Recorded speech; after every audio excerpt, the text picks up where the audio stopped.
இனவாதம் தலைக்கு உச்சேறி இருக்கின்ற தமிழ் சகோதரர்களுடைய அந்த வாக்கு எங்களை விட்டு போய்விடும் என்று பயப்படுகிற அது சுமந்திரனாக இருந்தாலும் ஒன்றுமில்லை, சாணக்கியனாக இருந்தாலும் ஒன்றுமில்லை, இங்க இருக்கின்ற கோடீஸ்வரனாக இருந்தாலும் ஒன்றுமில்லை. அவர்களோடு கூட்டு முஸ்லிம் தலைவர்களுக்கோ கட்சிகளுக்கோ தேவையில்லை. அமைச்சர்கள் ஏன் இதை அவர்கள் இவ்வளவு தூரம் பின்வைத்து தாமதிக்க செய்தார்கள் என்றால், இவர்களும் தமிழர்களுடைய வாக்களும் வேண்டும், முஸ்லிம்களுடைய வாக்களும் வேண்டும் என்று எல்லா இருந்த ஆளுங்கட்சிகள் ஆட்சியாளர்கள் செய்த அதே தவறை மீளவும் செய்ய தொடங்குகிறார்களா என்ற அந்த ஆதங்கம், அந்த கவலை எங்களுக்கு இருக்கிறது.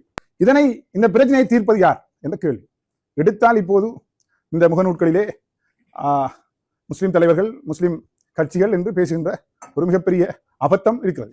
இங்கே இந்த நாடே கடந்த பொதுத் தேர்தலிலே, பாராளுமன்ற தேர்தல்களிலே பல முறை நாங்கள் எவ்வளவோ இந்த முஸ்லிம் தலைவர்கள் என்றும் இந்த மாவட்டத்திலே கூட முஸ்லிம் கட்சிகளுக்கு கிடைக்காத வாக்குகளை முஸ்லிம்கள் இன்றைய ஆட்சியாளருக்கு வழங்கினார்கள். ஆனால் அந்த ஆட்சியாளர்களுக்கு இந்த முஸ்லிம்கள் நம்பி வாக்களித்த பாராளுமன்ற உறுப்பினர்கள், வாக்களித்த வாக்குகள் மூலம் உருவாக்கப்பட்ட பாராளுமன்ற உறுப்பினர்கள் இதிலே பேசாமடந்தைகளாக அல்லது புத்திகட்டு பேசுபவர்களாக இருக்கிறார்கள். நான் பல நேரங்களிலே இந்த சபையிலும் கூட இந்த அரசாங்கத்தையும் இந்த அரசாங்கத்தின் செயற்பாடையும் சிலாகித்து பேசியிருக்கிறேன். நல்லதை நல்லது என்று சொல்லுவோம். ஆனால் இந்த இடத்திலே எங்களுடைய பாராளுமன்ற உறுப்பினர்களும், இந்த முஸ்லிம் அரசாங்கத்தை சேர்ந்த பாராளுமன்ற உறுப்பினர்களும் ஏனையவர்களும் நடந்து கொண்ட விதம் உண்மையிலே ஏற்புடையதல்ல. அதனை நாங்கள் பகிரங்கமாக கண்டிக்கத்தான் வேண்டும். இதனை வேறு யாரும் செய்ய முடியாது. இனவாதமே இந்த நாட்டிலே வர முடியாது என்று இந்த அரசாங்கம் பேசுகிறது. இந்த நாட்டிலே இனவாதத்தை கொண்டு வர நாங்கள் எந்த வழியும் வைக்க மாட்டோம் என்று இந்த அரசாங்கம் பேசுகிறது. இந்த அரசாங்கத்தை அந்த விடயத்திலே நாங்கள் மிக தெளிவாக ஆதரிக்கிறோம். அது மிகச் சிறந்த ஒரு விஷயம். ஆனால் இந்த விடயத்திலே கிட்டத்தட்ட 3 கிழமைகள் சுகாதார அமைச்சருக்கு செய்தி தெரிந்த பின்பும் ஊடகவியலாளர் மாநாட்டிலே கேட்ட கேள்விக்கு நான் எனக்கு தெரியாது என்று போய் சொல்கிறார். ஹேண்ட் ரைட்டிங்ல எனக்கு வரணும், அதாவது ரிட்டன் கம்ப்ளைண்ட் வரணும், நான் இது தீர்மானம் எடுப்பதற்கு என்று துணியிலே அவர் பேசுகிறார்.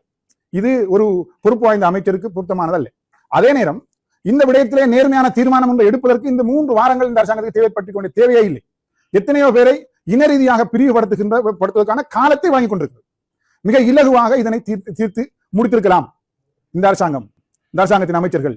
ஏன் இதை அவர்கள் இவ்வளவு தூரம் பின்வைத்து தாமதிக்க செய்தார்கள் என்றால், இவர்களும் தமிழர்களுடைய வாக்களும் வேண்டும், முஸ்லிம்களுடைய வாக்களும் வேண்டும் என்று எல்லா இருந்த ஆளுங்கட்சிகள் ஆட்சியாளர்கள் செய்த அதே தவறை மீளவும் செய்ய தொடங்குகிறார்களா என்ற அந்த ஆதங்கம், அந்த கவலை எங்களுக்கு இருக்கிறது. நாங்கள் கடந்த ஆட்சிகளிலே பலர் பங்காளர்களாக இருந்திருக்கின்றோம், ஏனைய அதனோடு மிக ஒன்றித்து நடந்திருக்கிறோம். ஆனால் அதிலே இருந்த தவறுகளை தவறு என்று சொன்னோம்.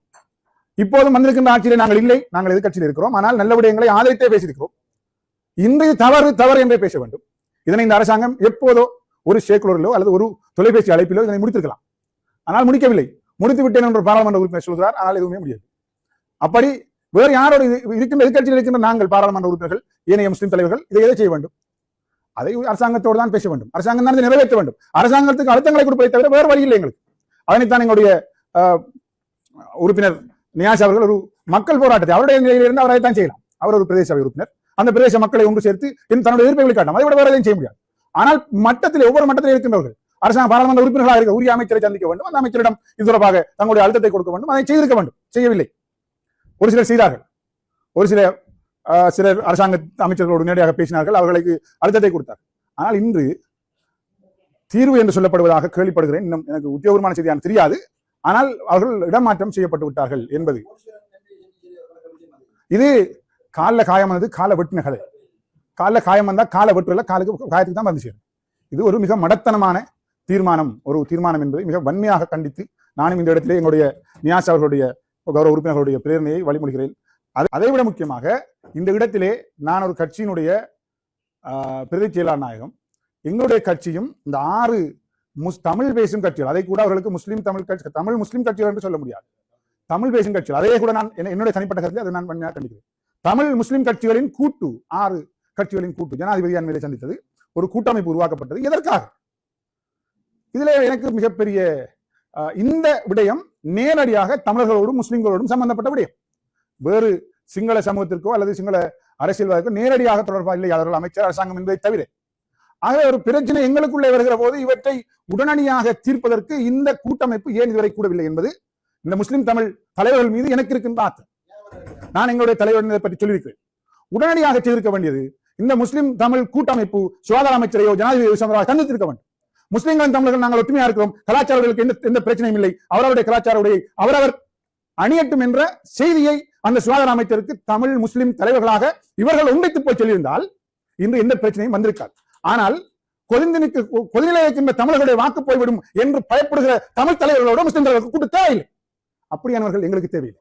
அதே போன்று கொதிநிலையில் இருக்கிற முஸ்லிம்களுடைய வாக்கு போய்விடும் என்று பயப்படுகிற திராணி இல்லாத முள்ளந்தண்டு இல்லாத முஸ்லிம் தலைவருடைய கூட்டு தமிழ் தலைவர்களுக்கு தேவையில்லை.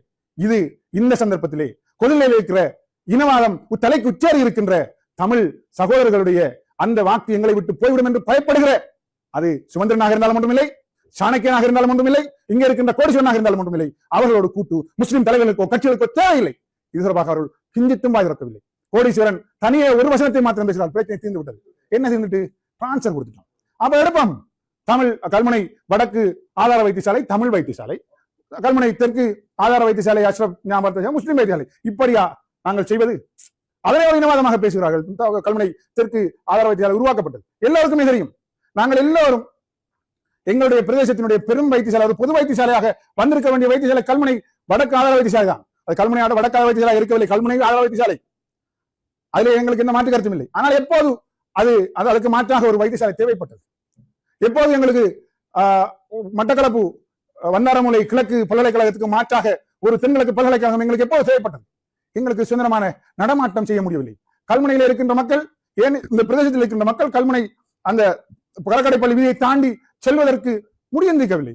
உயிர் பயம், நோயை குணப்படுத்த உயிரை பறிகொடுக்க முடியாது என்கின்ற காலங்கள் இருந்தது.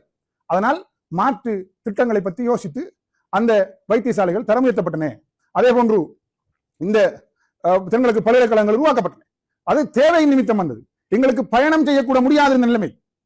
கல்வியை தென்கிழக்கு பல்கலைக்கழகம் உருவாக்கப்படுவதற்கு முன்பாக கிழக்கு பல்கலைக்கழக மாணவர்கள் கொழும்புக்கு தான் மாற்றப்பட்டார்கள். பிறகு எங்களுக்கு தென்கிழக்கு பல்கலைக்கழகம் உருவாக்கப்பட்டது. எல்லாம் இப்போது இருக்கின்ற சம சூழ்நிலையை வைத்துக் கொண்டு இப்போது பேச முடியாது. அப்போது இருந்த நிலைமை வேறு. ஆகவே கண்ணை மூடிக்கொண்டு இங்கே எல்லோரும் இனவாத சந்தர்ப்பம் இருக்கிற போது இனவாதிகளாக மாறி பேசுகின்ற நிலைமைக்கு மாற்றமாக இதிலே அரசாங்கம் உடனடியாக செயற்பட வேண்டும். இது எடுத்திருக்கின்ற தீர்மானம் அவர்களை இடமாற்றம் செய்வதுதான் என்றிருந்தால் இந்த அரசாங்கமும் கல்முனை வடக்கு ஆதார வைத்தியசாலை தமிழ் வைத்தியசாலை என்றும் கல்முனை தெற்கு ஆதார வைத்தியசாலையை முஸ்லிம் வைத்தியசாலை என்றும் ஏற்றுக்கொள்கின்ற அரசாங்கமாகத்தான் இதை கருத முடியும். அது மிக தவறான, அதை செய்ய முடியாது. அதுக்கு மாற்றாக அந்த அரசாங்கம் சரியான தீர்மானத்தை மேற்கொள்ள வேண்டும். அந்த அரசாங்கம் சரியான தீர்மானத்தை மேற்கொள்கின்ற விடயத்திலே தமிழ் முஸ்லிம் கட்சிகளின் கூட்டமைப்பு, அந்த தமிழ் முஸ்லிம் தலைவர்கள் நேர்மையான தீர்மானத்தை எடுக்க வேண்டும். அந்த நேர்மையான தீர்மானம் அவர்கள் இருவரும் கலாச்சார ஆடைகளை அணிவதற்கான இந்த நாட்டினுடைய அந்த அரசியலமைப்பு சட்டத்திலே வழங்கப்பட்டிருக்கின்ற அந்த உரிமையை எல்லோரும் ஏற்றுக்கொள்கிறோம். அது தமிழர்களாக இருந்தாலும் சரி, சிங்களர்களாக இருந்தாலும் சரி, முஸ்லிம்களாக இருந்தாலும் சரி, அவர்களுடைய அந்த சீருடைக்கு மேலதிகமாக அவர்கள் தங்களுடைய கலாச்சார ஆடைகளை அணிவதற்கு எல்லா உரிமைகளும் இருக்கிறது என்பதை பகிரங்கமாக சொல்ல, பகிரங்கமாக அதனை அரசாங்கத்தின் மீது அழுத்தம் செலுத்த அவர்கள் தயாராக இல்லாவிட்டால் இந்த 6 கட்சிகளின் கூட்டமைப்பை கலைத்துவிட்டு தங்களுடைய வேலைகளை அவர்கள் பார்க்கட்டும் என்ற செய்தியை இந்த இடத்திலே நான் சொல்லிக்கொள்ள விரும்புகிறேன். எங்களுடைய உடனுக்குடன் செய்திகளை பெற்றுக்கொள்ள யூடிவியின் யூடியூப் தளத்தை சப்ஸ்கிரைப் செய்து கொள்வதுடன் பெல் ஐகானை அழுத்தவும்.